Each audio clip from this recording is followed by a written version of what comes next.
அனைவருக்கும் வணக்கம். இந்த வீடியோவில் நம்ம என்ன பார்க்க போகிறோம்னா, TNPSC combined technical service interview போஸ்ட்டில் கேட்ட ஜியாகிரஃபி கொஷின்ஸ் தான். இதில் நமக்கு வந்துட்டு சிலபஸில் ஒரு 5 கேள்வி கேட்குறதா சொல்லியிருக்காங்க. பட் இதில் 3 கேள்வி தான் கேட்டிருக்காங்க. கொஞ்சம் முன்ன பின்ன இருக்குது. ஏன்னா சயின்ஸில் 2 கொஷின் எக்ஸ்ட்ரா கேட்டதுனால இதில் கொஞ்சம் குறைச்சிட்டாங்க. 1 by 1 பார்ப்போம். எந்த புக்கில் இருந்து கேட்டிருக்காங்க, சோர்ஸ் என்னன்னு சொல்லிட்டு. பின்வரும் நதிகளை அது உருவாகும் இடத்துடன் பொறுத்துக. ராவி ஹிமாச்சல் பிரதேஷ், கங்கா உத்தரகாண்ட், சம்பல் மத்திய பிரதேஷ், மகாநதி ஹிமாச்சல் பிரதேஷ். 2413. சரி, மகாநதி சத்தீஸ்கர்.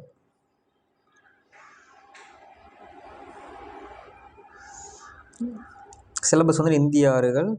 10th சமூக அறிவியல் புக்கில் இந்திய வடிகால் அமைப்பு அதில் கொடுத்துருக்காங்க. கங்கை நதி வந்துட்டு உத்தரகாண்ட் மாநிலத்தில் உற்பத்தியாகும். மகாநதி சத்தீஸ்கர் மாநிலத்தில் உற்பத்தியாகும். பின்வருவனவற்றுள் எந்த தேசிய பூங்காக்கள் அவற்றின் அமைவிடத்துடன் சரியாக இணைக்கப்பட்டுள்ளன? காசிரங்கா அஸ்ஸாமில் இருக்குது. பெரியார் வந்துட்டு கேரளாவில் இருக்குது.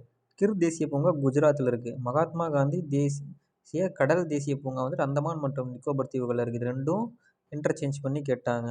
இதுவும் மற்றதெல்லாம் 2, 3 கரெக்டான ஆப்ஷன் பி. இது சிலபஸ் வந்துட்டு காடுகள் மற்றும் மனவு இனங்கள் அது கீழே கேட்டிருக்காங்க. நம்ம ஸ்கூல் புக்கில் டைரெக்டாக இதை கொடுக்கல. 10th புக்கில் அழகு 2ல் கொடுத்துருக்காங்க.